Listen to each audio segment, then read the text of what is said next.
亲爱的朋友们，大家好。师父好。今天咱们讲一下这个意念的作用。它意念其实就是精神的，是吧？或者想一下，就是一个念头。哎，其实你们两个应该也感受到过意念的作用吧？哈。我就觉得我小的时候哈，师父，不是一生病就打针嘛。对，我越紧张，那打针就越疼。等长大了，我就不害怕了，我就放松了，发现其实好像也没那么疼。就一次打3针都不疼。反正就是觉得不痛。小时候觉得简直是天大的事儿。对，那香可呢，有过什么经历吗？有，就是刚才我还在给师姐分享就我小时候呢，就是有一个老师，我特别害怕他，然后呢，就是他总给我们布置作业嘛，然后我要做好学生，我就每次要按时做作业，然后有一天呢，我就忘记做作业了，我早上才发现，就去学校1个小时前，然后我就特别的紧张嘛，我说我很害怕被他骂。然后我就想说今天不能去学校，那怎么不能去学校呢？那在我们那个新加坡，就是你不去学校，你是要出示那个医生给的那个，就是像一个证书，就是说你那个生病的一个病。那个要求很严格，对，很严格，确实要医生开证明才行啊。对，然后呢，就是我就说，哎呀，但是我又没有真的生病，但是我不能去学校，然后我就一直想说，哎呀，就是让我发烧，让我发烧，让我发烧这样，然后呢，就是不到10分钟，我就感觉到我的那个脖子这边就开始有点烫，然后手脚有点冰冷，我就想，真的发烧了呀，然后我就去拉一拉我的妈妈，然后我妈妈也是看，好像真的是，然后去到那个医生那边，真的就是有38度这样，他就给我开了一个证，那天就没去了学校。哇，这说明你能够做到心想事成哈。厉害啊！这是我第一次觉得，其实我们的意念还会影响我们身体的，就是它是很有力的。对，这个意念的作用有很多方面哈。我们就一一的聊起来哈。所以我觉得挺有意思的。比如说哈，就是如果一个医院有很多种医生哈，但是其中有一个是特别的知名，他知名度就像个神医一样，那么知名的话，那比如说这个人呢，对癌症对于全身疼痛骨骼问题都是很有治疗的效果哈。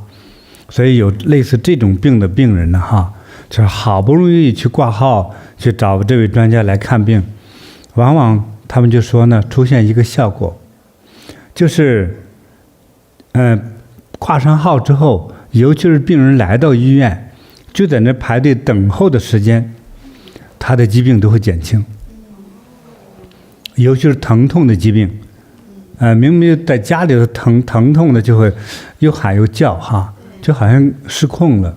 吃止痛药都没用，但是来到这个名医这跟前，在排队的过程之中哈，就那个疼痛就减轻了。尤其到医生到面见医生的时候呢，医生说你这个对我来讲哈，对于我这个医生来讲，其实是件小事情。我呢给你开上2副药，你呢吃上2个礼拜，我觉得基本上就根除了。所以不用太担心。你现在听到这个消息之后哈，等离开医生回家的时候哈，就走得好好的。就来的时候可能用轮椅或者担架抬来的，可是走的时候轻轻松松就走回家。但是整个这个过程，请记住还没有吃药，就已经好了一半了。这个概念是医生告诉我的。这个知名的医生就形同于他本身的名称就是一副药，你见到他就是精神上就觉得确实轻松了，可是又没有点穴，又没有针灸，又没有吃药，这个过程已经开始产生了效果。所以接下来咱们再给大家分享一下相关的很有意思的故事。师父，其实在医学上呢，也是有很多这样子的一些实验和案例然后第一个给大家分享的就是1886年的时候发生在美国的一个真实的案例。对，当时有一个医生呢，他是看耳鼻喉科的，他叫约翰麦肯齐。然后呢，他就有一个病人，有一天来在咨询他，然后那个病人说呢，他对一种花就是特别非常非常过敏。那这个花叫金合欢花我们可以看看图片就是这种花。然后他说呢，哇，他一接触这种花，或者就是说那个花粉在那个空气里，他一吸到了之后呢，他就会立刻就会打喷嚏，流眼泪，喉咙发紧，有时候都会到呼吸困难，就特别特别难受。然后呢，那个医生呢就想做一个实验，就给他安排，就是这个病人呢，就是到一个安静的一个实验室里。然后这个实验室里，那个病人一走进来呢，那个桌上就摆了一大盆这个金合欢花，就是他说他特别过敏的那个东西。然后那个医生就把它放到里边，然后就出去了。那个病人就特别紧张嘛，他就看到，哎呀，我这个过敏症肯定要发了。然后真的就是不到几分钟呢，他就开始揉眼睛然后流鼻涕打喷嚏之类的。然后他们还有一些医学的仪器测他的心跳，就是又有加速然后整个脸呢也变得很通红，就是整个都是像过敏症发作的一个情况。然后这时候呢，医生就看到他的情况，就又走进那个房间，然后就到他的面前捏了捏那个就是那盆花的花瓣，然后告诉他，其实这个是塑料的耶。这个你看既没有花粉也没有香味，所以这个呢并不会造成你过敏。然后呢，没想到那个病人就很吃惊但是没想到过了这个以后呢，他的这些过敏症状就开始慢慢好起来了，然后不到几分钟呢就完全恢复正常。这个很有意思吧？很有意思。这是个精神的一种状态是，对，就是一个塑料花能够引发他一个真实的过敏反应。那我们看一下，就在医学上，我们也是查一下医学上过敏到底是一个什么样的定义师傅。对，医学上过敏，它就是说是人的这个免疫系统的一种过度防御。对过度防卫就是它对于本来无害的一些物质会产生这种防御的这样的行为。就免疫系统本来是杀死细菌病毒的，但是呢，有一些人的免疫系统呢就会对一些无害的物质产生这种过度的防御，就成为过敏。所以就是你像很多比较常见的食物过敏，有些就是花生或者是这种芋头就是拉丝，就是有一些食物它会有一些产生一些丝状的这样子的芋头山药莲藕还有就是外表比如说有很多毛茸茸的这种食物，桃子、毛桃或者是奇异果就有一些食物还有海鲜也是非常容易引发过敏的。那还有一些人他对这种粉尘会过敏，像花粉。对，是。关于你说世界上有没有不过敏的人呢？很少吧，应该很少，多多少少都会。是不是说每个人对其中某种物质可能会表现出有一点点过敏的感觉？我觉得有可能的有可能我们知道有一些我们都不知道对某一些物质过敏，可能症状轻就不知道而已。有些人对更多东西过敏，像我们平时吃那个白米对，还有对米面过敏的，就是它比较多过敏源。但是有一些人像刚才那个案例的，他就是对这个金合欢花就特别的这个物质，他就有这个过敏的症状。但关键是他用的假花，结果他还过敏。对，所以这个就是那个很有趣的一个点。对呀，这是为什么呢，师父？这个怎么理解呢？怎么理解那因为到底是身体过敏，还是眼睛过敏，还是精神过敏呢？如果我们彻底去研究这个症状的这个真实性按照科学角度去研究它的话呢，那我觉得是精神过敏。当然精神过敏并不代表说他的这个肉体不过敏因为有精神过敏它也导致了他的肉体产生过敏的这个症状，鼻子发痒鼻子变红，皮肤起红疹、瘙痒等等的这些生理现象，它确实来自于生理的敏感表现，对吧？但是控制这个让它产生过敏的这个开关东西到底是个啥？它连假的它都过敏，所以它并不是来自于这个这种花朵释放的这个花粉，是那个磁场带给他的这种过敏嘛，是吧？是。其实他视觉上看到的，对，是。他就以为这就是那个花，对，他就开始提醒自己我要过敏了啊，对。哎，结果这个开关就打开了。他自我提醒的东西是啥呢？是认知，是吧？对。就说哎，这就是那个花，导致我过敏不舒服的那个东西又来了。是。哎，那我就过敏吧。结果空欢喜一场，是假的。然后症状就消失了。你看，这大脑怎么认为的，身体就会怎么反应。对。啊。是。所以基于这种精神的这种应该说一种误导哈，或者叫错觉加误导。就你听错了、看错了、闻错了，或者理解错了，都会让你产生还是有过敏症的现象。所以让我们可以去觉得反思很多的内容都可能有类似的现象，是很多的人类的一些行为哈。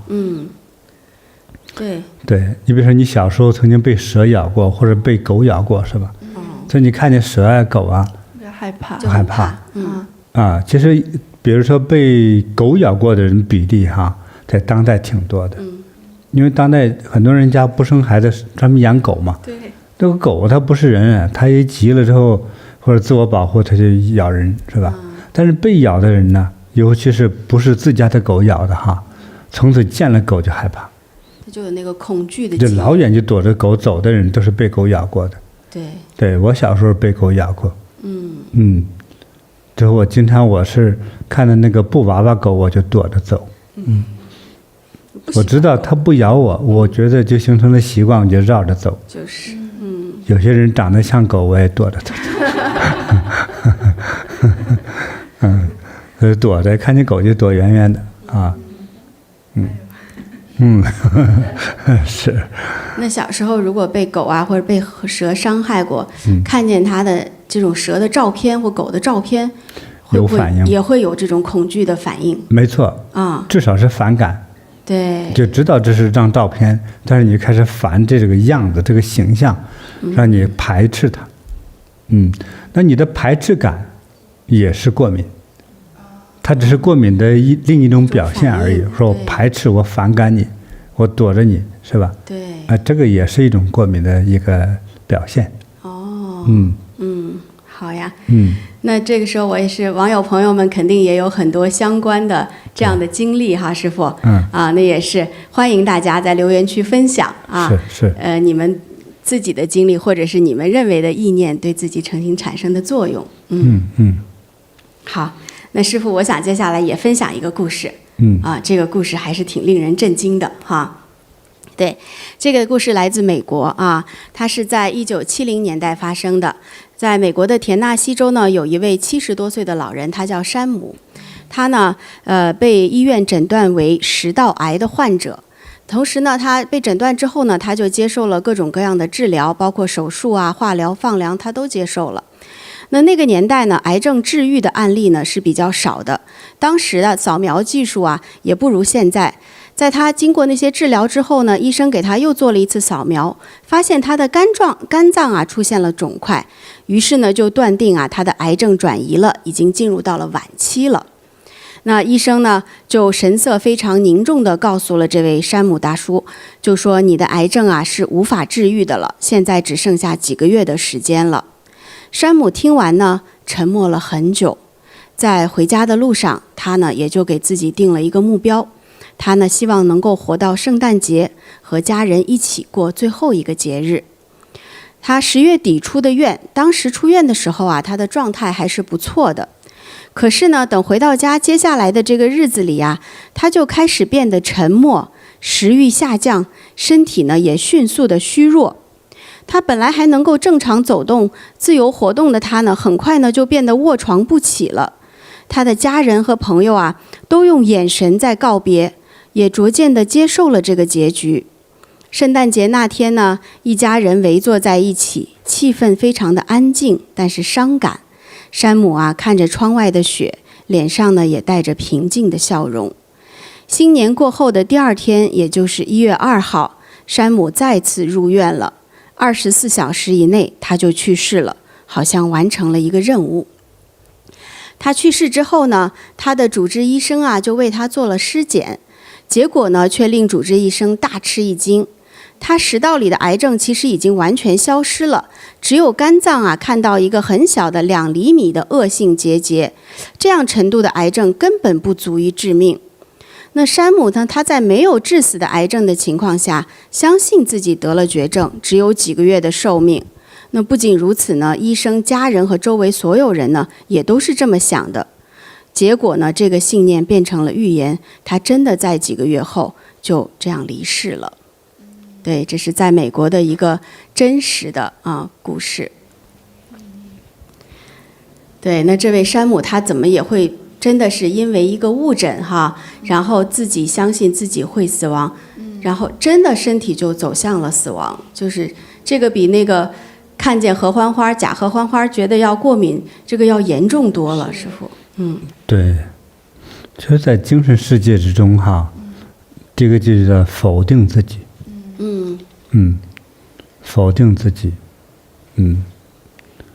比如说一个人，就拿一个很简单的事儿我临时想的没有准备的，就是如果说你作为一个成年人了那你这个地区的交通不方便，那你呢必须考一个汽车驾照如果同样一个年轻人20来岁是吧，那很多年轻人平均是考3次就能考到了那考到了就开车很方便呢。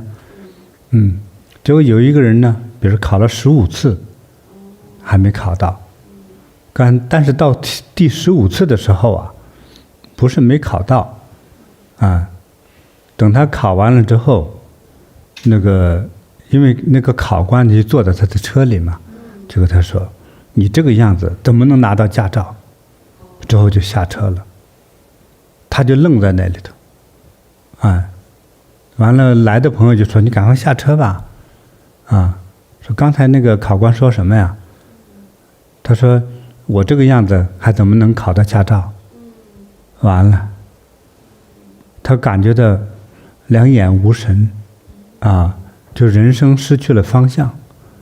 这个我的家人朋友们知道之后得多笑话我呀，我怎么笨到这个程度他朋友也说是你说我们俩都有点笨，我考了7次我考上了，你这是第15次我总感觉你过去是比我还聪明一点，但是没有想到万万没有想到你考了15次还没拿到他怪不得那个考官最后走的时候说他那么一句，我感觉这考官走的时候就像死神从身边擦过一样的感觉。哎呀，他走路都没有了力气，眼睛呢也灰蒙蒙的就觉得刚才进行汽车考试的时候，他的人生能量就一下就耗尽了这位朋友说没事，考不上也没关系，这不快晚上6点吗，我带你咱们去吃饭，我请客。他说我不饿，而且我也没有力气走路我的眼神我看东西都开始模糊，我觉得我完了我完了，我也不回家了，就是人生一下就觉得失去了意义。等过一会儿考官突然站在他面前，小子站起来，他说又咋了给你驾照你通过了然后呢他就变了，他一跳头就撞到了房顶太有能量了对，突然之间这种转化你看这个心情完了之后，他就立刻找他朋友说走，我请客，声音很洪亮，咱们大吃2喝1顿去马上能吃能喝了。我就说嘛，今天出去的时候一出门你看见个红蜘蛛在我眼前，一定是个吉星高照的事情。哎呀太好了，我就是感觉到今天很好的这会儿他是感觉很好，那刚才呢我就说关键是他这种感觉因为没有拿到驾照嘛，而且考官说了他那么一句，他觉得这次又完了，第15次考试又泡汤了，所以他立刻就失去了所有的能量。你看在国外考个驾照有时候就是这么重要他的各种方面都很发达但是呢，交通啊，公共交通不发达，所以经常你说你在亚洲的话，坐地铁啊、公共车啊还是挺方便的。在国外那个土地太大，人与人之间的距离很远，所以很多人需要自己开车，所以这个驾照就变得尤其的重要。所以一直考不上驾照的朋友呢，就真的心如死灰所以这个心情啊就跌到了谷底。但是他瞬间的这种改变，你看他拿到驾照和没拿到驾照这个差别，一拿到驾照立刻就窜上房顶，活力十足，甚至还说我就感觉今天很运气对，就大吃二喝的时候，心情啊、情绪啊、眼神呢，一下就亮了，在放光那个呢晦暗的就要死，这个瞬间的这个差别所以我是觉得这个我们这个意念的这个作用力真的不可思议。是。那这个山姆大叔嘛他其实不是死于癌症，他就是死于相信自己会死。对，死于自己的意念。对。但是他也不是傻子，对不对？但是他确实之前得了癌症。对。他是首先有这么一个基础，第二个大家对医生还是比较信任的。第三个呢，等他回家给他家人一告诉之后呢，家人也就是相信了，说完了。我们家这老爸完了，这全家人都给他都有一种好像在最后的聚会，最后的圣诞夜，最后的晚餐，都是有这种最终告别的感觉，使之他这个心情只能我就是说促他早死。所以过去我不知道现在的中国的医生会怎么样。过去我们年轻的时候，在中国国内的时候呢，就听说比如说查你这个人得了癌症，医生不直接告诉病人，但是在西方呢，医生一定要告诉病人，他要诚实，对不对？你一诚实，这病人受不了。但是在中国呢，就是说呢，不告诉这个病人自己，但是告诉他的家属，这样的话呢，使他这个病症不要马上发作，由这个精神造成的这种再一次的伤害就会减缓一些。这我觉得也许会有一些效果。是的。就我们也查了查网上有一些生物学关于这个人如果认为自己要死了身体会发生什么样的反应。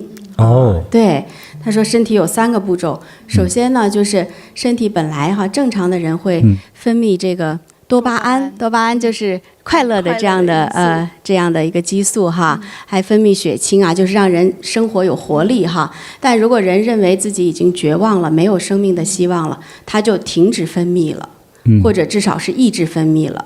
等于是身体就不会分泌这些让你快乐和有充满活力、充满动力的这样的化学元素了。抑郁了。对，这是第一步嘛那第二步呢，就是免疫系统就要开始瘫痪了。免疫系统瘫痪结果是什么呢？就是整个的这个心脑血管的功能都会被抑制，身体其实各个脏腑就会从内部开始自我毁灭，就是多个器官就会自动的开始衰竭了。因为也没有外部的这种影响，它器官就自己开始毁灭了哎呀，这也算挺神奇的一种现象就人的身体很神奇。其实主导这种健康快乐烦恼甚至是走向死亡的话，其实由精神好像在操控真是然后最后一步就是大脑如果决定你的生存目标是0的话它就关闭了对所有核心这个器官的能量供给然后呢，在医学上就称为是非器质性衰竭，就是说整个身体的硬件还没有坏呢，软件已经强行的终止了这个系统了，就等于我要关机了。其实身体还并不是说因为癌症已经癌症就是癌细胞攻击各个身体脏腑都已经都吃掉了，身体的脏腑都坏了，其实还没有到那个阶段。但是它就自动关机了。山姆大叔他死后以后做那个尸检嘛，对，医生就检查他的身体各个脏腑还都是 OK 的，但他自动关闭就接受了死亡的事实，就人真的就这么走了。这也是挺神奇其实也在提醒着我们什么。是。对，要保持正心正念啊，就很快乐的心情。关键让我们认识了意念的作用力啊。对呀，就这个例子，感觉真是意念是可以要命的，意念是可以要命的啊。那我相信呢，意念肯定也有它的相反的作用，可能也是可以救人的，是吗？我就听到这样的一个案例，然后是发生在2战的时候。当时呢，就是有一个就是随着军队的他的医生啊，医生叫亨利·比彻。然后呢，这个医生面临一个非常非常艰难的问题，因为就是正在开战嘛，然后很多士兵他们都受伤啊，需要治疗，但是他的军营里面已经没有止痛药了，完全断了。那你没有止痛药的话呢，就是像基本的手术都很难进行嘛，因为那个病人他本身就很痛。那就是在这个资源枯竭、时间紧迫的情况下呢，这个比彻医生就做出了一个非常大胆的决定。他呢，先就秘密地召集他的护士的团队，然后就告诉他们说，我们呢现在没有那个止痛药了，但是呢就把普通的生理盐水就装入那个注射器里面，然后呢他就试着到一名因为剧痛而颤抖的士兵的面前，非常那个语气坚定地对他说，这个呢就是最新到的止痛药，非常强效，你一打下去呢你就不痛了，你要不要打？然后那个士兵呢就非常非常的高兴嘛，他就极度的信任，因为他已经很痛苦了，然后就说你快给我打吧。然后非常的惊讶的是呢，虽然这个就是生理盐水，它在医学上是没有任何的药效的，但是他一打下去呢，就是似乎发生了一个奇迹，就是许多的士兵在注射之后明显的就放松下来，还说他们的疼痛已经明显的减少很多。那有一些就是大概1/3的士兵在这种无药效的注射后呢，都报告疼痛得到明显的缓解，很多还能够配合完成手术。那这段经历呢，后来这个比彻医生也做了记录，还有深入的研究，成为医学上很著名的案例之一，证明这个安慰剂效应就是 placebo effect。就是说，信念在战火中、纷飞中展现了堪比吗啡的力量。真好，这意念产生出了吗啡，就止痛了。对，在某种艰苦条件下，这个东西是成立的。如果在整个一个和平的年代的大医院里头，就这样的话，作用力并不大。对，就在这种又是一个艰苦的，让他也容不得分辨和思考的状况下，那么医生这样告诉他就会很有效，他就相信这是真的。所以救自己的是医生那句话，再加上自己的理解。又是意念的作用。是。那师父，我们网友们也分享了好多他们的有趣的经历哈。有一位叫金建悟的网友，他说：“师父好，我妈快80岁了，心脏病，2-3年前呢，当地的医生说很严重，不但说严重，还告诉我妈随时都会没命。说我妈吓坏了，天天哭，无精打采。然后我带妈去更好的医院检查的时候呢，我妈还是浑身无力，还说我走了后让你爸再找一个陪她过日子。”那结果呢？去了这个更大的医院，专家检查后说没事儿，啥事儿都没有。我妈当下就神采奕奕，胃口大开，到现在都挺好。这个算啥呀？前面算是误诊嘛？前面是当地的小医院，医生说很严重，可能随时都没命。然后他妈就已经做好这个准备了，还给他爸安排了，就说我走了，你给爸找一个更好的。他妈管的真多。结果呢？然后去了大医院专科一看，那专家说啥事儿都没有，他妈马上从浑身无力就变得神采奕奕，胃口大开，然后到现在身体也好好的，啥事儿都没有。这真好哈。这是很吉祥的哈。对。他这个意念的作用就产生了效果。是，真好玩。我还看到一个网友，他说，弟子小时候经常晕车，所以只要知道这2天要坐大客车，就会提前开始害怕晕车。那这样子导致坐车前2天呢，已经开始晕车了。对，这个胆子够大的。其实就是你看，还没坐车呢，他的晕车反应已经来了，就因为害怕。这胆量。是。胆量有的，我小时候也晕，师傅也晕哈，是啊，后来自己学开车了才不晕了，这我觉得晕车和没有坐车前就开始晕的话，这个就是胆量的问题，就是你那个五脏那个长相比例不均衡，对不对？就那心脏比猪心都大，可是那个肾脏呢还有那个胆呢，比花生米都小，你当然就不行了。这就看你的内脏哪一个区域大一些。对，还有一个网友师傅，他叫金娃娃，他说：“师傅好，我经常呢有不好的想法的时候，它就会变成现实，就会发生。”他说小时候上学骑自行车，就突然想了一下，车胎不会爆吧？结果那天快到学校的时候，前胎就爆了。真是心想事成了。对，但是如果想正面的事儿呢，你找个对象就来了，你看这多好，就别想不好的事儿，对吧？多想好事。是，这说明还是有通灵的潜质所以像韩国。这是一直有个电视节目，那些都是通灵者通灵者还有巫师你不管人在哪里，都可以以后练通灵我们反正也会尽快的会推出这个通灵音乐太好了。对，你听着听着就通灵了。那考试的时候不用复习就会答案，那多好啊！真好。这是我盼望的真正实用的内容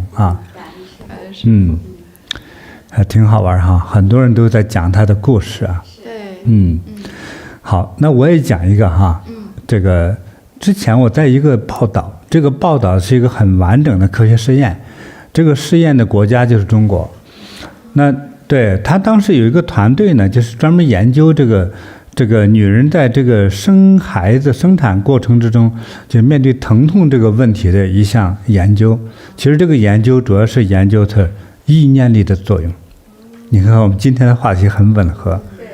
他其中一个专家呢还和我聊过天对，所以我对这个事情了解的还大概比较详细。那这个专家组呢，就都是这种高级的心理生理妇科这些专家医生的科学家类的。那他的试验对象呢，就是差不多9个来月的这个孕期的女人。他们先对这些孕妇呢做了这个身体检查，他就分了2组，一个 A 组一个 B 组。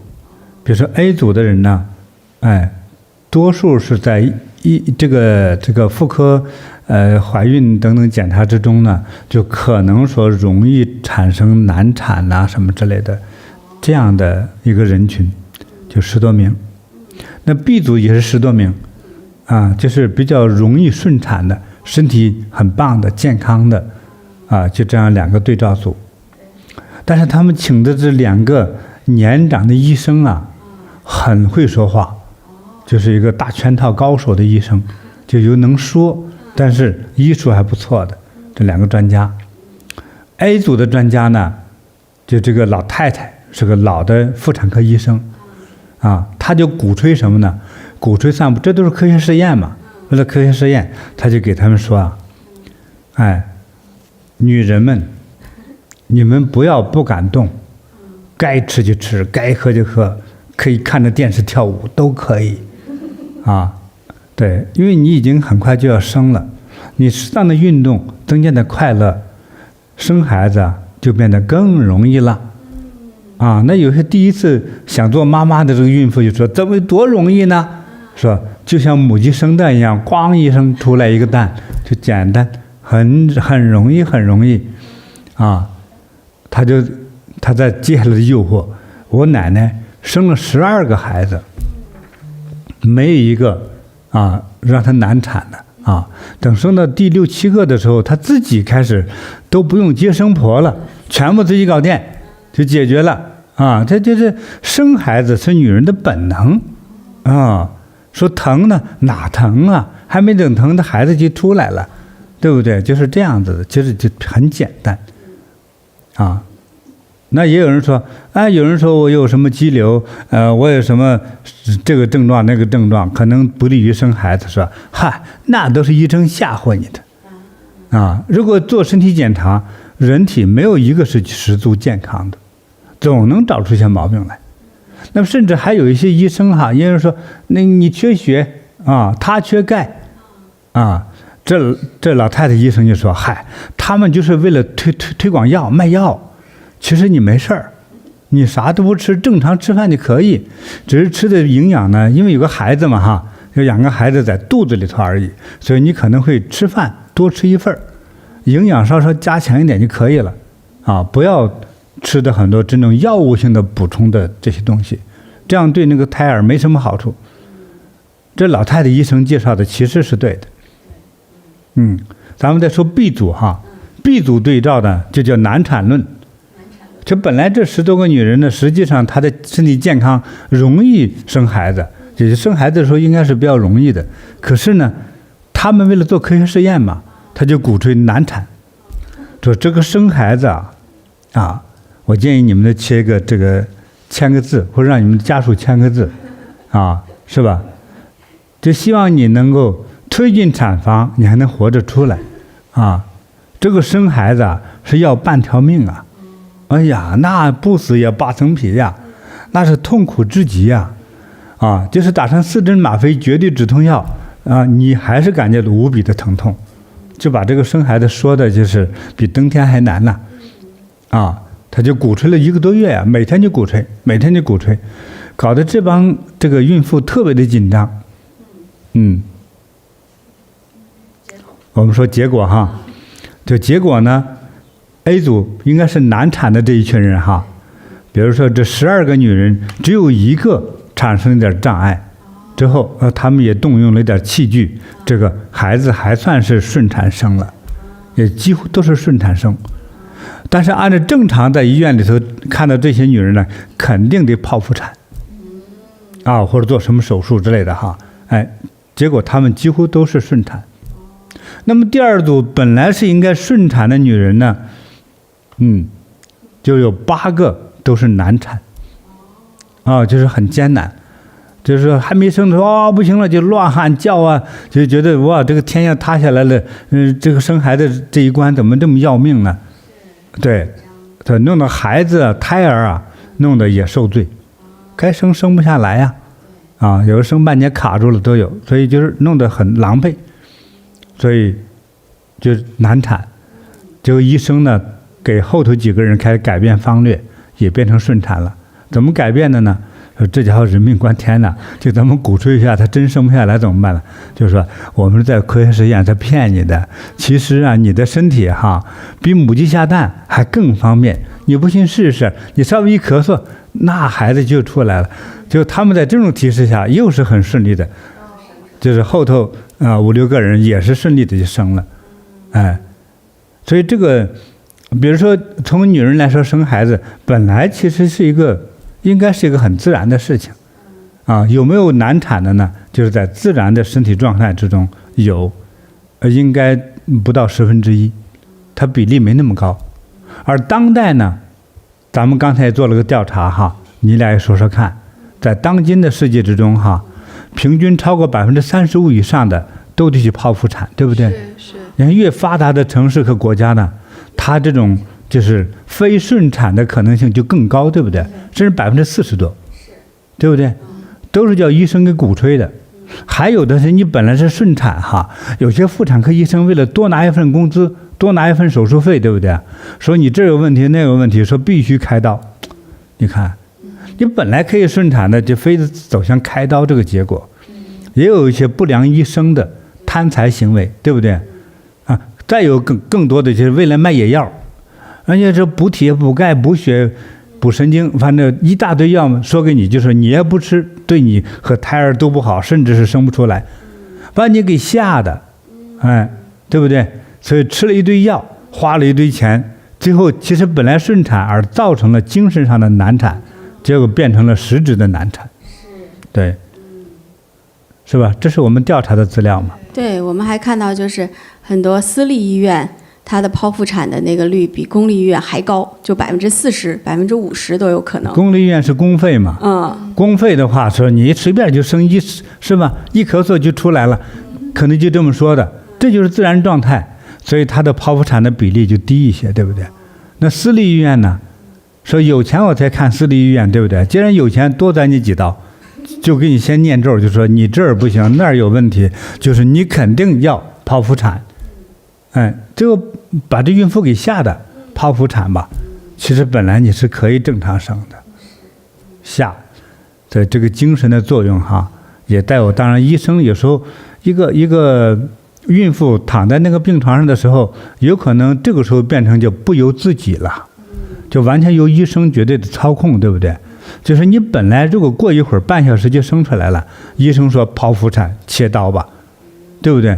就已经准备好了就开刀了，你也没办法，你只能被开刀，就是这样。所以咱们说回这个精神的作用哈。所以在我知道的这个两组孕妇生孩子这个实验的话，结果就是这样，这个意念的作用非常的巨大。那其实我好像就是也以前听说过，古人对于这个意念、对于情绪啊产生的作用力，然后对内脏的作用，其实都是很有研究的，是吧，师父？对。对。尤其是这个中国医学哈，中国医学它是这样。他觉得人哈，从大的概念说，人呢，其实是整个天地宇宙当中的一个分子。我觉得也是挺有道理的。既然是这个分子呢，其实就像一个胚胎一样。如果把我这个身体化解了，任意拿出一个点来之后，变成胚胎，再培养出一个自己来，也是完全可以的。如果回到先天的状态和未来的人类的医学科技。是吧？用一个单胚胎是可以培养出一个新生命，是另外一个自我，对不对？所以说，人就是宇宙当中一个分子，所以人体当中和天地风山水海，这都是其实是捆绑到一起的所以他把这种叫做五行概念和人体的五脏六腑又结合起来，还有我们的喜怒哀乐喜怒哀乐和人体的健康还有行为又完全的捆绑到一起。按照古人说的哈，比如说人如果不呼吸空气，应该说就绝对不行。第二个，不吃饭几乎也是绝对不行就是如果呼吸了肮脏的空气，对身体一定有破坏。吃了剩饭或者是不健康的饭，一定也不健康。但是如果你空气也是新鲜的，你的饭食还算健康，那么有另外一个问题，如果过去的达官贵人，他们家的人就真的很健康吗？就看他们家的他这种工作方式，他的紧张的这个度，他的精神当中是否放松有关系。所以就是说，我们的情绪喜怒哀乐直接影响到身体。所以古人大概是这么讲的哈，咱们来配合一下哈。比如说欢喜呢，如果过分的欢喜就会伤心，过分悲伤就会伤肺。你说一说。就是过分的这种思虑就会伤脾。那发怒就会伤肝。那恐惧就会伤肾。发傻呢？发傻。伤脑。伤财哈。伤财。伤一切。对，那关键是我们说的是情绪哈，所以比如说我愤怒，一般人就记住哈，这个是很简单的，愤怒就伤肝，所以经常发火的人肝容易出炎症。所以过分的思念呢，刚才讲了伤肺是吧？就是悲伤伤肺。悲伤过分的思虑伤脾。思虑和思念还不一样。可能也是思念，思虑思念都是一样，差不多，反正不伤肺，就伤脾。对。那脾的表现知道吗？哈，你伤到脾的表现呢？消化系统就拼命打饱嗝就堵住了。你为什么得用嘴天天打饱嗝呢？其实你这个脾胃哈，它里头有几个系统给堵住了，堵住了这个气和能量过不去，所以变成呢，你胃里的能量再往上顶它应该正常像烟筒一样把它排出去，对不对？可是排不了怎么办呢？就从嘴里往外排，就一直打饱嗝。这种呢，就是忧思太重。我们得说深一点吧哈，给大家稍稍说深一点。我是发现哈，就是个性比较内向和忧郁的人呢，你觉得哪里有问题？我当六夫。胃。咱们之前讨论过嘛。就是脾胃。脾胃。但是与肝有关系的时候呢，就肝火的时候呢，如果还是这类神经科的症呢，会变成什么？狂躁。答对了，聪明。感恩师父。对，如果比较忧虑的感觉呢，伤到就是胃和脾，之后呢，你呢两眼无神，不爱说话，不能见光，不说话，怕看人的脸和眼睛，就这样。但是呢，如果伤到肝了之后呢，把这个肝的火点燃起来之后呢，叫做肝火旺。肝火旺呢，就总想逮一个人出气，不是不怕看人，是看见人想打，至少是想骂，你排泄你的情绪嘛。你看，所以就是对怒伤肝之后，因为在情绪之中伤到了肝脏，就总想发火，而且对人呢容易产生冲击的那种作用。脾气大的人就像发狂、骂人、发火、大吼大叫，或者砸东西，或者打人嘛对。所以你看这个情绪多重要啊！是。咱们再说说看，哪个没说到呢？情绪。惊恐、恐惧就是以前我就记着那个有一些动物那些就是师父也讲过，那些食草动物，羚羊啊，或者是毛驴啊什么的，见到了豹子的时候，它吓得就瘫下去了，或者是甚至是大小便都失禁了那样子的。元气一下就没了。看这个视频。你不要看那个视频哈。我看。这是牛看见了那个狮子。就牛本来还想去攻击它呢，然后最后不是。因为所以你不懂，你不是牛。牛冲它走，是吓傻了。它不知道往哪走，它恐惧到一下那神都没有了。但是呢，是因为这个对面这个狮子对它带来的威胁哈，它自然那个头的方向是对着狮子，它就走过去了。他知道是危险的，可是他没有了精神了，就思考力没有了，已经就吓昏了。他走那几步，其实他大脑是空的，就结果一头就栽倒那儿，就是吓的，就是狮子还没咬他，已经吓了个半死。对。但是我们在某种视频中也看到哈，就是有一些这个大公牛很强壮，大公牛哈，他看到狮子咬他同伴之后呢，他也发狂似的就顶。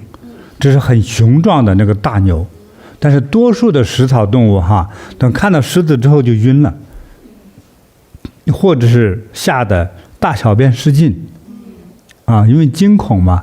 惊恐之后呢，因为你的肾气一下大泄，就肾气的就像一个口袋哈，突然破了个大口子，之后呢，你这个大小便就失禁了，失禁就失去了掌控，所以屎尿全同时泄下来。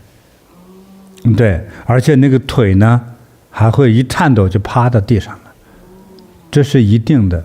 就食草动物见了食肉动物，尤其见了大型的食肉动物，比如说见了狼、狮子、老虎、雪豹，就是豹子，它都会变成失禁的状态。因为在它的这个 DNA 之中它一看这个东西，它就知道完了，今天过不去了。看不到明天的太阳了，到最后一刹那的这种感觉，他大脑一空，有的这个牛就趴下了，有些大小便出来了，所以惊恐呢伤肾。是我们最近还看了一个新闻哈，就是在台东，有一个那个养鸡养殖场哈，他们家都是走地鸡，那鸡就天天在外面户外走，然后呢，就有的时候就会有老鹰来。就有一天有一只老鹰穿过了重重障碍，到了他们这养鸡场，当场就吃了8只鸡的鸡头，那老鹰太坏了，光吃鸡头。然后呢，剩下的那上千只鸡呀，就看见老鹰来吃它的同伴嘛，就都挤到的一个角落，互相拥挤。最后看见老鹰吃其他的鸡的时候，就挤得又窒息的又害怕的，就800多只鸡就当场死亡了。其实老鹰应该是吓的。对，其实老鹰吃完了就走了，但是那农场主一看800多只鸡，自动的就被吓死了。真是挺可怕的。因为老鹰它是很惨烈的一种飞禽哈，就是我在看了很多这种视频，就是老鹰那个爪子啊，就像几个铁钩子，它抓住这个大一点的动物，不管是鸡啊、狗，甚至是狐狸啊，对小型的这个动物哈，它一抓呀，就穿过了那个肉，它的抓力非常强。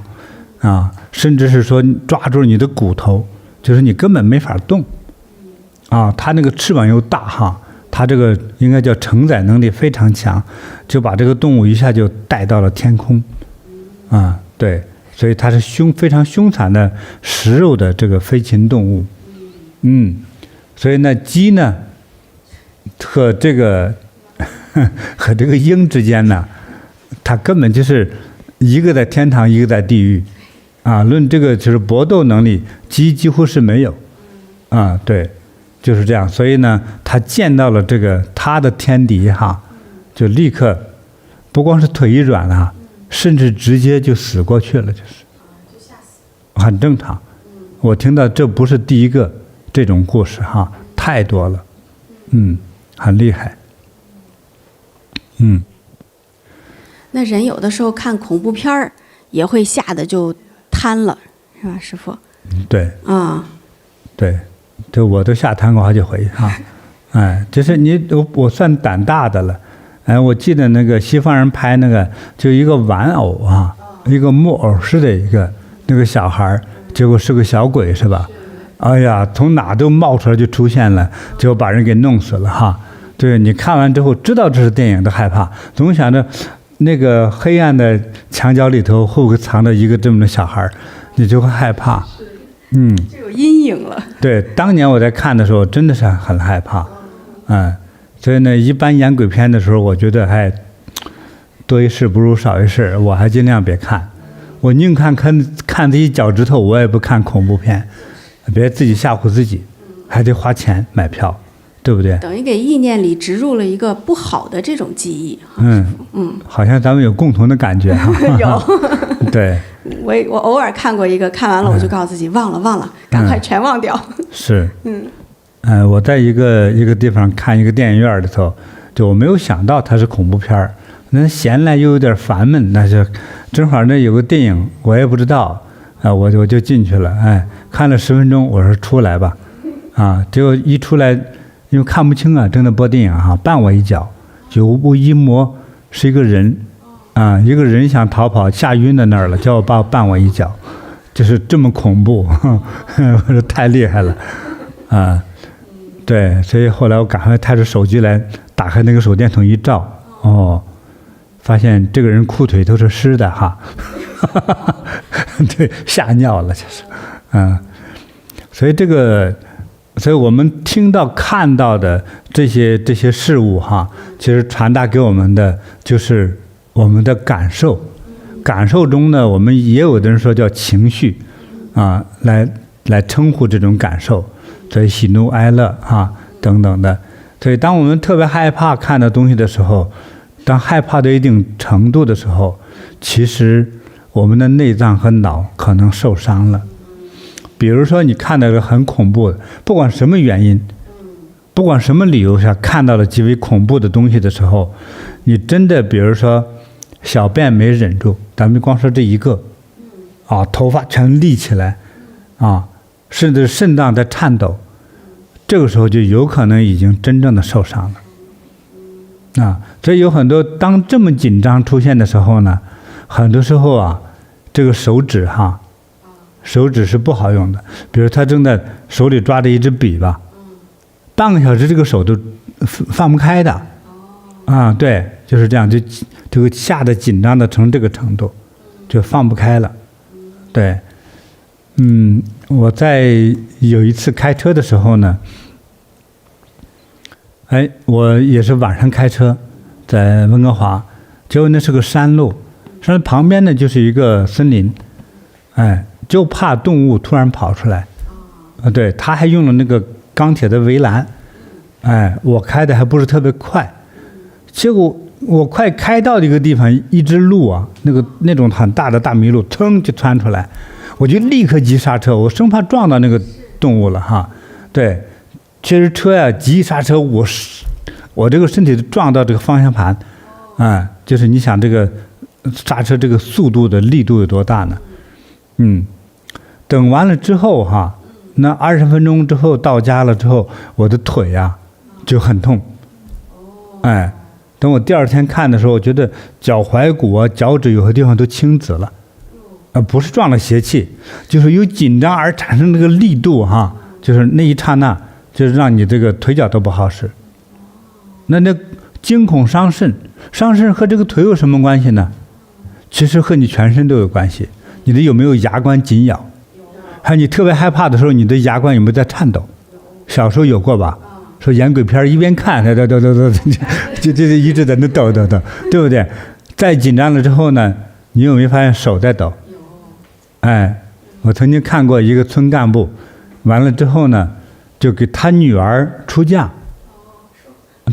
这现代婚礼嘛，现代婚礼的时候，他也得上来讲两句，就拿着就这样，他就没法讲话了，一直颤抖。所以一共可能20个字的这么一个讲的话，他抖了半个小时才讲完，就吓坏了。你看，就是颤抖，手、嘴、头都在颤抖，话都说不出来了。所以你看，光一种情绪的表现，使得我们整个身体啊都在受伤害。那咱们再说点积极乐观的哈。那比如说快乐。不至于得病吧，但是刚才怎么讲呢？喜伤心，喜伤心，你们有没有经历过说我特别欢喜就心脏痛吗？有这种事儿吗？还没有哈，这是失恋之后的伤心，就是心痛，心痛，对不对？没有开心的痛过，没有开心痛哈，就说明你没有遇上太开心的事儿。那是也有特别开心之后。尤其是一个穷人突然中了大奖，是吧？买了个彩票中奖了5个亿等着你来花，这说不定走不上领奖台，心脏发作而死就会。对，就是你要有受到那么一个看似正面的讯息的一个刺激，才会产生这么大的一个这种受刺激的这个效果哈，有可能是恐怖的。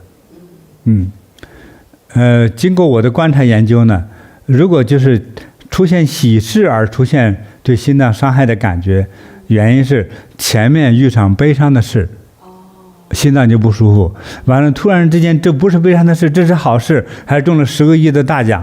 这2个时间如果在3天以内发生，说不定最后的喜悦带来致命的一击。如果平白无故有点惊喜感，还不至于太受伤。那古代那个范进中举。可能就是这样，就神经病了嘛？对，他就是应该有几十年吧，努力，一直都没考上。他到50多岁嘛？对。好不容易考上了，最后终于考上了，结果疯了。对。这种事儿哈，像范进中举的这种故事案例哈，到处都是，很多的。他就是觉得得来越不容易，但是得到了之后就容易受这种伤。这看似一个喜事儿，结果变成悲哀。所以人还得控制自己的情绪哈。对。所以也不能大度，也不能大悲，也不能大喜。是。也别得相思病。对。情绪来自于意念嘛，是吧，师父？所以意念的作用还是对人身体有很大的影响。就是其实那长期保持那个比较积极乐观的心态，其实也是对我们的身体啊、健康啊，包括寿命啊，有很好的好处。就是有哈佛大学做了一个研究嘛，他跟踪一群人，跟踪了几十年，然后呢，后来发现呢，就是积极乐观的人，他们身体的炎症比较少然后免疫系统更稳定，心血管还更健康，寿命还更长。就是平均呢，他们活到了90岁以上的概率比悲观者高出10%到15%。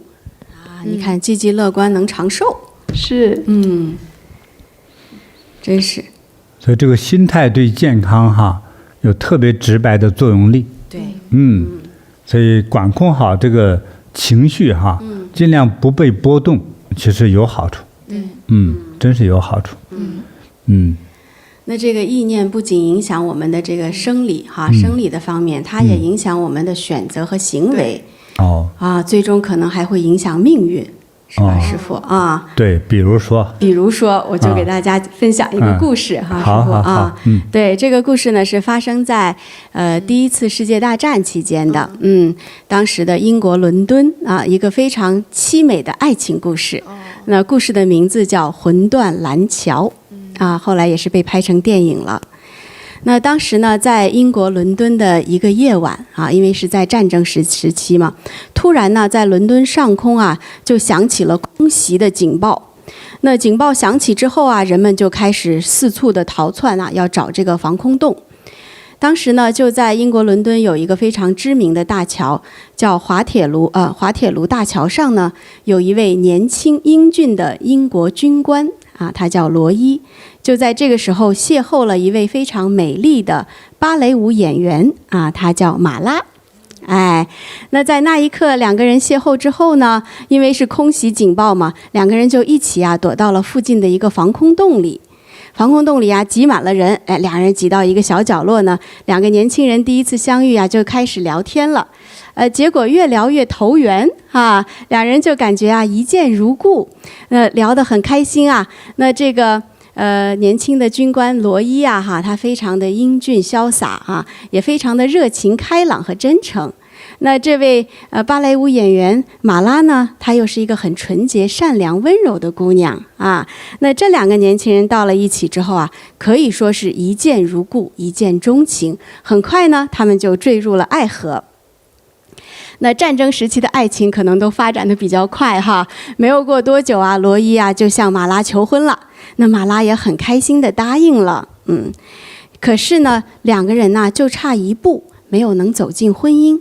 为什么呢？就在他们要结婚的前一天这个罗伊突然接到了上级的紧急命令，说必须马上前往前线去作战了。那马拉当时听到罗伊打电话来说马上要去坐火车奔赴前线了。马拉其实那一天因为他是芭蕾舞演员，他有一个非常重要的演出，但是呢他一定要去送他心爱的人他就跑去了火车站终于呢就是跟罗伊告别了。送别之后呢，马拉回到了这个芭蕾舞团，他的演出已经结束了。他因为错过了这一场重要的演出呢，这个芭蕾舞团呢竟然把他给开除了。那这是马拉唯一的工作。那他失去了他这个生存的工作之后呢，其实也是雪上加霜。没过几天呢，马拉就在这个当地的一个报纸上，那个报纸当时因为是战争期间嘛，每天都会公布阵亡士兵的这个名单。马拉就在这个名单上竟然看到了罗伊的名字。当他看到罗伊名字的时候那一眼看到的时候，他的整个的天仿佛都塌下来了，太伤心了他觉得他最心爱的人怎么就这样子死在了战场上回不来了，他觉得他的幸福永远也等不到了。那当时呢，也是在这个战争的阴影下，马拉也穷困潦倒最后呢，这么残酷的现实让他不得不低头，为了生存，马拉呢就沦落风尘做了妓女。那命运对他相当的残忍。1年之后，有一天，马拉去到当地的火车站，像往常一样想寻找他今天的客人那个时候的火车站呢，每一天呢都会送回来从战场上回来的士兵们。马拉就在火车站走着走着，看着看着，突然在不远处，马拉看到了一个特别熟悉的身影。这个身影是谁呢？就是他心心念念的，他以为已经离开人世的爱人罗伊。那罗伊这个时候也看到了马拉，两个人四目相对仿佛如同隔世。罗伊一下子就冲上前去就抱住了马拉，就说真的是终于又见到你了。我在战争上的每一天，冒着生命危险，我就想着我一定要活下来就是因为带着这样子的一份信心罗伊虽然当时被抓去做了俘虏，但最后还是成功的逃离了那个战争的现场平安的回来了。那马拉呢，在罗伊的怀中呢，其实他心里是特别的难过的。他觉得命运弄人为什么会这个时候以为罗伊都已经走了，自己已经走上了不该走的路，却又碰见了自己心爱的人。后来罗伊还是像往常一样的爱着马拉，他呢就说我要带你回家，我要娶你为妻他就很开心的带着马拉回到了他的家乡。那罗伊他是出身贵族的他的家在苏格兰的一个庄园。带着马拉回去之后呢，见了他的家人，罗伊的母亲也是很善良非常开心的接纳了这个准儿媳妇儿那马拉呢，看到罗伊一家人对他这么的真诚关爱，又这么的信任，那罗伊像往常一样的那样深爱着他，其实他的心是很痛的他的心是很痛的。他也不忍心告诉罗伊自己曾经的经历，但他的心里是这样想，他想我已经不配站在罗伊的身旁了因为我之前的那些我所做的事情已经玷污了我的身体了所以马拉每天都活在愧疚和自责的这样的情绪中，就这样的情绪不断的积累呢，就形成了一道他无法跨越的精神枷锁。所以在结婚的前一夜，马拉呢就悄悄地离开了这个庄园，他自己独自一人来到了当时他最初和罗伊相遇的滑铁卢大桥上。他就在桥上就是逆行就是迎面全部都是一辆一辆的这个车飞驰而过。他心情呢就是越来的越心灰意冷，就是对人生对生已经失去了这样的信心和渴望了。所以最后他看到一辆疾驰而来的卡车的时候，他就决绝地撞了上去，就结束了自己年轻的生命。所以这个起于滑铁卢大桥的爱情，最后也在滑铁卢大桥上走向了他最令人心碎的一面。这就是魂断蓝桥的故事。这个也是虽然拍成电影，但是它是源于当时战争中的一个非常真实的故事的写实。这好悲惨真的很伤感是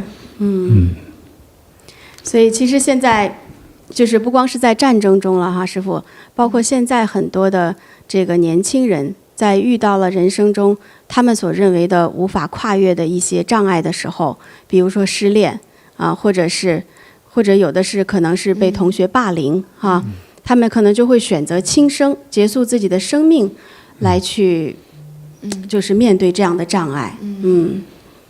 就是觉得没有能力没有能量去面对这个残酷的现实那我就回避吧觉得人生甚至觉得无处可躲那怎么办呢？就离开了人生对，那这种通常都出自于青年人会多一些因为他们还没有经历更多的人生的是是非非对就好像一个初恋失去了，觉得生命就不存在了那么第一次失业产生了他觉得人生没法过了其实这只是人生刚刚的开始他们只是不懂而已在关键的时候呢就少了一点人生的指导者就出现了这样一个悲剧对这是人类的命运之一吧没办法但这也是一念之差师父，就是当时他的那个念头就是走向了自我毁灭那这样子就是他这个意念的背后就是什么样决定或者是什么样子的不同的角度来看能够让他产生另外一个积极的意念呢？这个一点也不难但是呢可能我们会有一点人生阅历，那么该走的都走过来了，就觉得挺容易的。其实当面对的时候当这种应该说你感受到的这个事情对你来讲的话就是当头一棒我们一般说当头一棒的时候就是没有一种物理性的感受对吧，他头上被棍子哐一棍子打下来之后，那一般的人会什么样的感受呢？当场昏死过去对不对？那昏死过去，人生就结束了，大概是这样的感觉。所以当接受这个当头一棒的时候，就人生就没有了出路。但是现实中这种打击来的时候，头上并没挨着一棒，但是他这个被痛打的感觉是在精神之中，就觉得我没有出路。通常这个时候他想走出来呢，其实需要有一些成年人，或者是比较有人生阅历的成年人，并且有一些文化知识，给他讲一些自己类似的故事，对不对？比如说一个老奶奶就给他说，奶奶我有7次失恋，你看我现在90多，手脚还都好用，牙口也不错，是不是？而且我孙子现在都挺大了，是吧？对，讲讲这个爱情的这种看似悲惨的经历之后，我觉得奶奶7次都挺得过来，那我呢才1次。那说那有很多孩子就问，那奶奶我怎么办呢？哎，小事情，你知道你懂得我会看相吗？啊，是听说过奶奶会看相啊，奶奶来，我帮你看看手。哎呀，傻闺女，好好活着，我告诉你啊，下个男朋友更好。哎，一听，哎，这是个喜事啊，是吧？前头比如说被抛弃啊，或者失恋呢，哎，是个悲哀的事情，是不是？一听说又长命又富贵，还下一个男朋友更好，怎么好啊？那很帅呀，1.88米的大个儿，还是高收入，还是公子哥，是不是啊？肌肉贼多啊，这个小脸长得还挺帅气，又对人又懂礼貌啊，懂疼爱。说你这个未来你这个丈夫啊，都是万里挑一的好男人，是吧？长得又帅，又会挣钱，又疼老婆。对方一听，为了这份喜悦，咱也得好好活下去。你看，立刻就转念了，是吧？哎，就你记住，下一个会更好。哎，但是有很多孩子，当遇到这个打击的时候，没人给他说下一个更好。说给父母谈的时候，说父母说，我早就觉得那个人不是个人，对不对？你非得去，就是责怪他。他不像老奶奶更有经验，说下一个会更好，就让一个人立刻看到了一个出路。关键是人生的出路就有了。对，同样都是聊天，有的人会聊天，你知道说给人个出路，而不是责备他。我说他不好，你非跟他往来，对吧？但是父母多数是责怪责备他，但是有经验的能开导人的人就懂得给他一条出路。哎，对，这个是一种智慧。对，我这就想起师父教过我们那个呼吸之外都是小事。对，但是我们说这句话容易，真正经历人生的那很痛的那一棒的时候是不容易的哈。但是我们学了更多解脱的故事和这种概念的时候，我们当面对这个事情的时候，也许你还没有找到出路，但是想起这些话来，就想着可能明天有出路。是，请大家也记上这句话，可能明天就有出路了，明天问题就解决了。当你实在想不出主意来的时候，请你记住，明天一定有出路。记住我这句话。哎，不管今天多大的成就的人哈，很多人就是因为这句话而让自己觉悟。很多的出路就是在于，当我好好睡了一觉之后，发现明天天一亮之后，说那件事过去了。像昨天那个打击哈，就像一个噩梦一样，可到了明天，就是那是昨天的梦，过去了。很多时候就是这样。所以这个问题的关键在于哪里呢？其实是你怎么看待这个事情，对不对？那为什么老奶奶说下一个会更好，而且告诉你这个人长得具体形象，具体形象就吸引了你的感官，对不对？那你一个年轻人哪懂得那么高境界的东西啊？只是讲的实用，对不对？我痛是因为那帅哥把我甩了。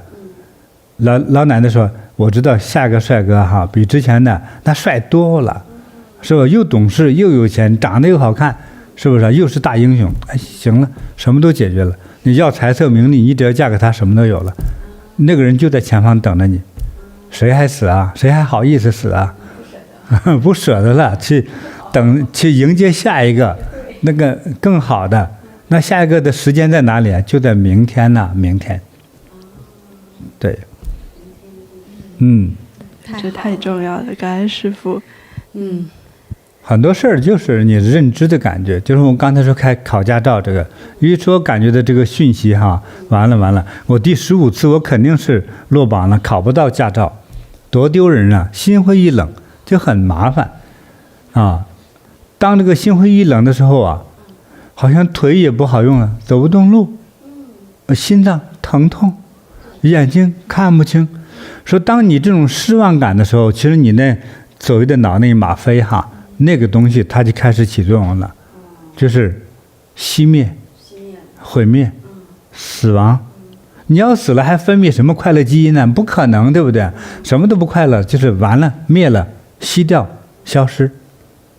所以你这些东西的时候一产生的时候呢，发现说，哎，眼睛也看不清楚了，腿也无力了，说话也说不出来，甚至没有力气说话，说心脏也跳不起来了。一摸手冰凉，这能量自己提醒了自己正在消失。同样这件事，如果觉得没问题，考上了，你是最棒的，你立刻是吧？你的眼睛立刻有神啊，心脏立刻狂跳，是不是啊？一跳撞到天花板啊，而且大吃大喝，快快乐乐，是吧？这就是这样的，就是有你心情对这件事情的。我说高境界一点哈，叫认知感。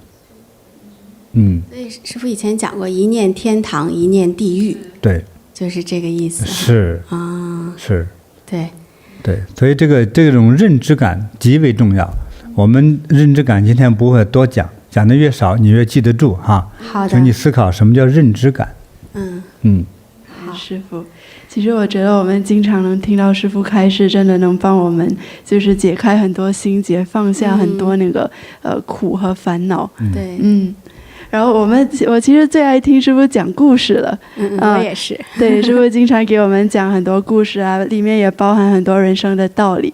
那我们呢，也是非常感恩师父了。我们录制了一些的那个音频，然后就是师父讲故事的音频，现在也已经发布到了我们 YouTube 频道上，发布了第1支叫《缘了凡改命记》欢迎网友朋友们也能上去听一听。然后会陆续也发布更多精彩有意思的故事。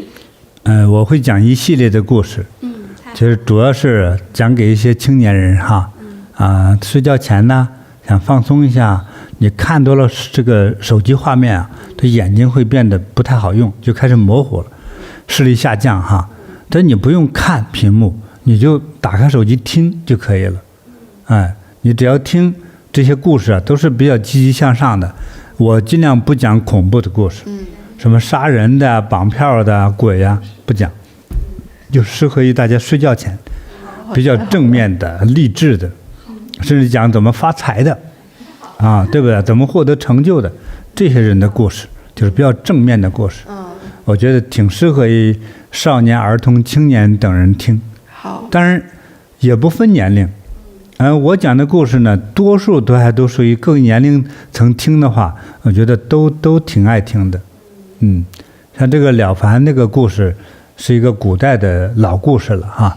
对，只是我讲的呢就比较有意思一些，就是因为我知道袁了凡的一些真正的家务事儿啊，所以就告诉大家在别人呢听袁了凡的故事没有我讲的精彩，内容好，有内部资料。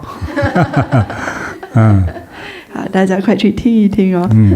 所以我们就推出保护大家的眼睛，你不用看我今天穿什么衣服，你就只管听就很好玩你不想留言，千万别留言也不用非得去点赞转发，无所谓，你觉得舒服就好，听得舒服就好。所以听我讲故事一个是女人在做家务的时候还有呢在睡前的时候，你这个睡衣换好了，床上一躺，一下睡不着怎么办呢？你就听那么一会儿，一会儿听着就睡着了。对，妈妈也可以带着孩子一起听师父讲故事，会很有意思的。就是又有助于睡眠，还能够增长智慧。对，还有知识性在里头。对，感恩师父。师父，对，今天再给大家介绍一点哈，就是说，因为我们明天呢会若干个小时之后呢哈，我们的学院呢，会有同修朋友呢会给大家介绍沉香的故事啊。对，那这个沉香呢，它也说固定的，是固体的香水哈，称为是。对对对，所以这个沉香啊，我这里简单介绍一下。我呢，先别在我的认知之中讲，师父告诉我的，或者我道听途说来的，我不讲，我只讲是说，在网上查到的这种重要的医学书籍之中，啊，这个医学书籍之中怎么讲的沉香对我们的作用，啊，比如说沉香对于这个心脏痛、莫名其妙的肚子痛很有效果。它原载记录都就告诉你哈，还有一个叫风水痛，叫风水，它原话叫风水毒种啊。你想叫毒种，就某个地方哈用了很多的水在下头啊，或者是一种风，或者是湿毒。啊，湿气化毒，湿气没排出来，久了之后变成毒，湿毒是最难治的病。啊，你看它对它也有效果。还有呢，对于恶心这件事，恶心的话可能来自于哪里的，心脏的啊、肝脏的呀、脾胃的，对的，与消化相关的一些问题，或者是胃酸的啊，它对它也有效。还有一种病哈，现在开始少了。但是非洲和某些小岛国还有叫霍乱，霍乱就是上吐下泻啊，一身虚汗，那严重者一样死亡啊，严重者几天半个月就死了啊，对霍乱也很有作用啊。还有呢，它很奇怪，这个它的药用价值哈，它还补五脏，它对于这个五脏的虚啊。五脏的这种虚的这种就是缺少能量状态，它有补进的作用，很好吧哈？它对于还补气养神，所以你身上带那一块等于补气养神啊，而且还清你这个身体上的暗疮。对，比如说，其实还有这个，再说这个沉香哈，我所知道的药用沉香呢，它是可以，你看可以煮药的嘛。那我就曾经还有在台湾专业卖沉香的人啊，就带我们品尝沉香哈。他先这样，他拿了一块原汁的沉香块，就拿个小锋利的小刀，他就往下刮那个粉，刮到我们的茶杯里头，啊，一喝，因为我没有那么多病哈，一喝了之后就觉得神清气爽。就觉得好像胸口这里觉得立下就敞亮了很多，清爽了很多，对，就当时那一刹那的感觉。但是到下午呢，就精气神比较足，啊，一直到晚上10点多没有疲劳的感觉，所以就是我在具体去尝这个沉香的时候啊，也给我带来很多感觉。对，他对于这个，他在介绍呢，他能够。对于这个有些生理疾病哈，很有作用，一些不太健康的一个生理疾病啊，什么淋病啊什么之类的哈，都是有很好的，也就对于这种疮啊、毒啊、毒水啊、伤口啊这类，它有很好的治疗作用。对，还有呢，它补阳气，当中，尤其是对这个。比如说，男性啊，容易就是不生育，它是男性的这个某种东西呢，就是他的能量太弱，所以就不容易，这样的男性呢，他就不容易生育，啊。当然，如果他用了这个沉香，或者佩戴沉香之后，或者用这个沉香水喝了之后呢，它可能对于男性这个阳气呢，补充的这个作用力还是很明显的，这样使得你这婚后你这个想生宝宝的话，也许起到一些帮助的作用。对，它对于像瘟疫的这种毒气，也有很好的治疗和防御的作用。还有辟邪，辟邪是最后讲的。所以在这个很多你像这些大师傅哈，在超度亡灵鬼气重重的这个地方，很多佛门的大师傅就一定要烧沉香来避这些鬼邪之气。对，要不然的话你身上的阴气太重。对，所以呢，无论烧沉香，还是在身上佩戴沉香我们指沉香块这些都还有一个就是避邪避鬼气的作用。但是真正的好沉香它并不是随时闻就很香，它要进行摩擦燃烧之后才会闻到香味儿。而相对做假的，因为沉香很贵沉香呢就是某种树比如说正好被雷击了一下，或者大风一吹，它的树枝有断裂开一个口子，这样的断裂开这个口子，不是所有树有这个功能。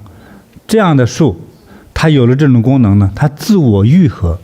它自我愈合的时候呢，树呢会自动分泌某种胶质，这种胶质像粘液像那个胶水一样，这个东西呢，等它放到一定程度，就是沉香的这个香味。它为了避免它这个伤口被感染，所以产生这个胶质把伤口给保护住，是这样。但是呢，再加上大台风来了，这样的树木倒在这个丛林之中，最后变成了土壤因为都腐朽了。但是剩下一点点的怪怪样子的东西没有腐朽的，我们有各种奇形怪状的沉香上头那个含沉香精油太多，所以这个木头有点像沥青油煮过一样，所以做那个木头电线杆子黑色的，就是被沥青油煮过，放那儿几乎100年都不会坏。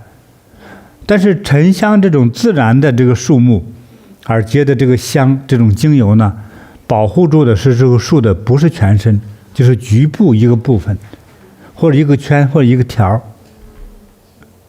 或者一小块，这样它由这个精油完全把这枝头包裹住。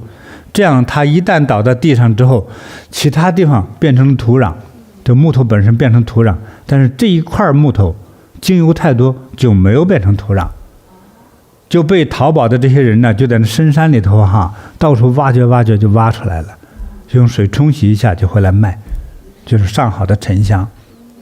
那么现在当代因为沉香越来越贵，树木毕竟你要给它长几十年才可以用，对不对？所以也有个别的人呢，他就种植沉香小树苗去长，他长到10年以后，他用那个火的一个铁的铁锥在炉子里烧红之后去烫那个树，给树上钻孔，让这个树受伤，让树自己产生自我保护的这个能量，就往外分泌这种物质。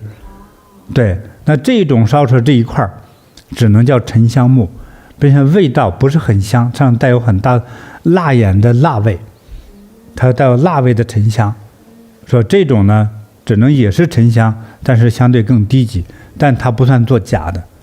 那做假的就调成把某种化学的香料调成这个沉香的味道，拿块木头进去煮，拿块竹子进去煮，再经过做假之后说做成一个东西说是沉香的，其实和沉香没什么关系。所以像我们提供都是我从20年前就开始慢慢一点点的收，一点点的收，因为我也收到了很多假货，告诉大家同修，那我怎么有真货呢？因为我收到了大批的假货，等我经过多方印证之后这是假的，我就把它存起来不卖了，不要销售，不卖假货。对，留回来能够销售的给少数人结缘的，因为很多人有这个需求，比如说避鬼气，对吧？你带在胸口一小块这个木头，避鬼气、避邪气、避心脏的问题。你有需要，但是我这里还有点货，所以货不多，所以把这个沉香的基本知识告诉你。那我喝过、烧过、佩戴过，所以对于沉香的研究也超过了30年。感恩师父。那就是我们明天呢，就是这个时间是北美温哥华的周六4月11日晚上6点钟，亚洲台北时间是4月12日周日早上9点钟，在菩提禅修学院 YouTube 上会有这个直播，然后我们的工作人员呢会给大家介绍一下师父珍藏多年的这一些沉香啊、檀香啊的这一些法宝啊，欢迎大家一定要准时收看哦。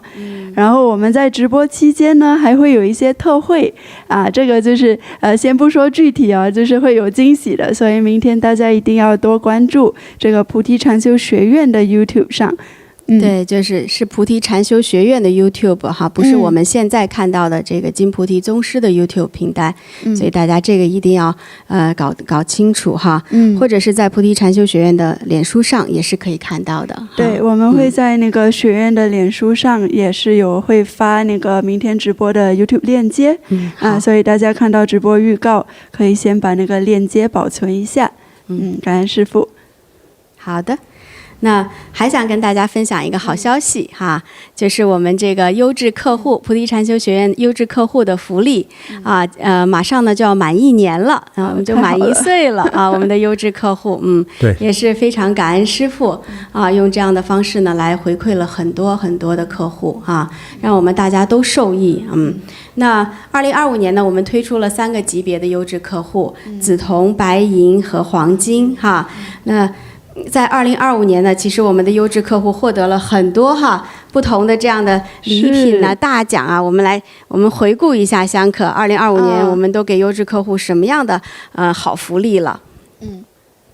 对，我记得就是在去年年底呢，我们给所有的优质客户都有机会参与一个大抽奖。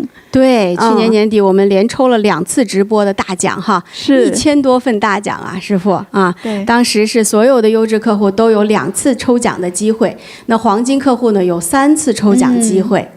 那都有哪些特别好的奖品呢？香客特别丰富，就是有送出 iPhone 17苹果手机还有那个苹果无线耳机 AirPods Max， 还有扫地机器人、电饭煲，还有500块钱那个菩提学院的礼品卡，500块钱菩提奖金，还有很珍贵的就是师父亲笔书写的宝扇还有师父亲笔签字的收藏品菩提本8瓶，还有特别加持的翡翠和天珠，就是特别丰富的奖品也特别感恩师父，所以去年我们这个年终大抽奖的中奖率是相当高的很多的优质客户都得奖了，有的优质客户黄金客户还得到了2份奖因为他连续2次抽奖嘛然后呢，我们去年呢还有发布师父的新书《打开所有的心结》这个书呢在网上呢也有有声书的发布。那我们不同级别的优质客户呢都获得了这个有声书的免费的优惠券可以在网上免费领取和下载。然后呢，还有就是在就是推出这个优质客户的时候呢，我们还说就是个别黄金客户能够有一些机会能参加师父亲授的一些课程，一些高级课程。那就在今年刚刚过的一个修心能量提升班也非常感恩师父给所有的黄金客户呢都开了那个网络链接，他们能够线上的实时的跟我们一起的学习师父的这些高级的开始都反响非常的好大家很感恩师父。是我们有线上也有线下了黄金客户都有机会参加那在今年年初的时候过年的时候师父在温哥华菩提禅修学院还专门为我们的黄金客户所有优质客户都开办了这样的一个1对1咨询的机会当时北美的很多其他的城市的优质客户都飞来温哥华来拜见师父请师父加持给他们指导人生答疑解惑其实当时好多人受到了大加持是人生中很多的大难题。我印象中有一位来自就是美国西面洛杉矶还是硅谷的一个师姐她那个脚是粉碎性骨折走路一瘸一拐，然后呢痛了好几年，她的工作还是每天要站8-9个小时的，就是很苦的一位师姐来见到师父哎呀也是很真诚，专门飞过来让师父给她连续加持3次之后，她的那个脚痛就完全消失了走路也走得非常好了对，这种比较多了就特别开心。然后回去以后呢，还更大的幸运，他当时呢，师父给他送了一个平安扣。他回去以后把这个平安扣送给了他的上司他觉得他学会了感恩嘛，送了以后，他那个工作其实一直都是就是临时工，结果上司给他升职加薪，变成了这个永久性的，叫什么？就是长期合约。长期工。对，就是对长期合约，就有固定工作了所以这个师姐不光是身体恢复了健康，经济上也得到了保障。像这样的故事真的是很多那我们优质客户的福利太多了。感恩师父那我们来看看今年的2026年哈，因为优质客户很多，如果是去年这个时候加入的话，今年满1岁了，那他的这个合约就可以续约了。如果去年呢，整个1年你还是达到了，比如说你是黄金客户，还达到了黄金客户的条件的话，那今年的4月就自动升级为黄金客户。那今年我们这个三个优质客户呢，师父又给大家准备了特别好的奖品。那我们首先来说说紫铜客户对，好，就其实我们先说那个全部的优质客户吧。你都会获得不同就按照你的客户级别，紫铜、黄金还是白银，会获得不同数额的菩提奖金。对。那菩提奖金是什么呢？就是说，无论你在菩提禅修学院网站上点灯殷勤法务或者就是塑佛金身等等的，你都可以用这个菩提奖金呢，享有25%的折扣。那比方说呢，就是我要买这个法务，它是100块钱，那我可以用我的25块的菩提奖金我就是最终结单就是75块这样子。那给所有的优质客户今年续约的也都你在账号里都会看到这个菩提奖金非常感恩师父。那我们来讲讲每一级优质客户他们的礼品好啊。那紫铜客户呢，我们今年呢就有我们这个卡招财巨福收纳袋你香可手中师父手中的这个对，这是师父亲自画的那个灵猫，非常非常可爱。对，这是我画的特别可爱既能招来财富好运，又能守护我们带来吉祥。对，招财猫还能辟邪多好啊！是，而且这个目前只有优质客户就是能够拿到这个限量版的礼品。你成为紫铜客户就能拿到了哈。如果是续约的或者是今年新成为的，都可以拿到这个奖品太好了。那紫铜客户的年度消费只要300美金就可以成为了。感恩师父。好，那我们还有就是，如果你是白银客户呢，那今年的白银客户礼品呢是这个师父的墨宝光明的明信片。来，我们看看这个实物哈。非常非常那个吉祥的这一份墨宝，我们带在身上放在家里都能给我们带来非常好的加持和能量。是的，那这个是白银客户的礼品。那所以白银客户呢，除了你有这个明信片以外呢，因为你其实也符合紫铜客户的那个条件，所以你也额外也会获得刚才我们这个小猫的这个小包。对，白银客户获得2份礼品好，那黄金客户呢？黄金客户的礼品那就是，更吸引人了哈！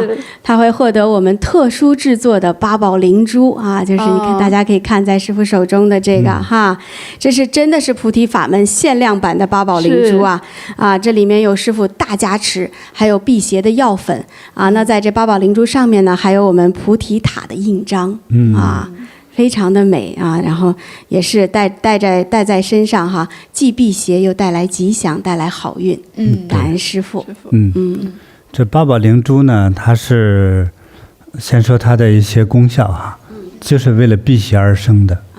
对，它这用的基本材料呢，就是粘到一起的没有毒性的一种化学品。但是呢，这里面呢，我加了很多这个能够辟邪的一些药物。所以有很多不同的邪气它怕不同的某种物质，我就把这些我所知道的辟邪的这些药物呢，打成这个细粉之后，像和面一样给它揉合在一起，最后变成这个珠子的不同的样子，对，那这样呢，这个有这种需求的朋友呢，把它挎在脖子上，啊，就是用来抵挡这个什么邪气呀、鬼气呀，啊，如果这些气都没有，让你出入平安、如意吉祥，这不就是非常好吗？是，对。是这个意思，这太珍贵了，感恩师父。那这个呢，就是我们的黄金客户独享的一份礼物。对，那成为黄金客户或者续约的都会有，同时黄金客户也会拥有刚才我们讲的紫铜客户和白银客户他们的礼物，所以黄金客户会有3份礼物。真好，真好。对。那这个只是就是今年续约或者是成为新客户的一个初级的礼物哈，礼品。像我们讲到的去年的我们的这些优质客户得到了各种各样的福利，今年也还会有的。那大家就一起期待未来的更多惊喜。感恩师父。好，好，那今天讲了不少内容哈，所以我们主讲的这个概念就是意念的这个作用哈，其实如此的重要。其实很多时候与我们的这个意念啊这种区分啊有着绝对的关系。那不同的意念就让我们产生了不同的健康或者疾病问题啊。以后我们可能还有更高境界的讨论这个意念的作用哈，就是更高的境界啊。那以后会选择时间给大家进行交流哈。对，好，希望大家能够听得懂，希望每一天呢能够保持一个非常慈悲吉祥的这样的一种意念。比如说大家呢现在跟我一起说，我快乐，我快乐。说的时候心中要有欢喜心哈。再来一次，我快乐，我快乐。我爱众生，我爱世界，我爱世界。我最感恩，我最感恩。我爱世界，我爱世界。我爱众生，我爱众生。我最快乐，我最快乐。我最吉祥，我最吉祥。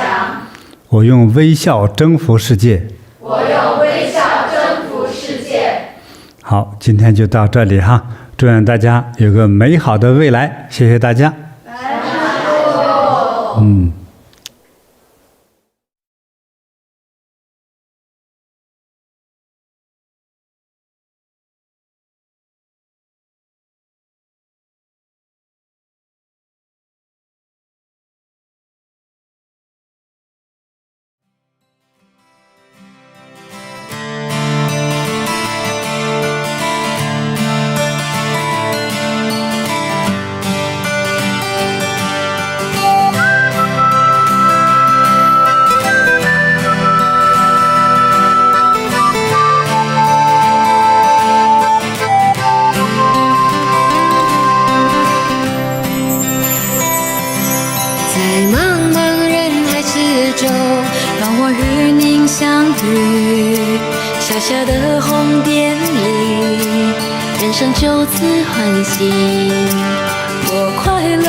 我健康了。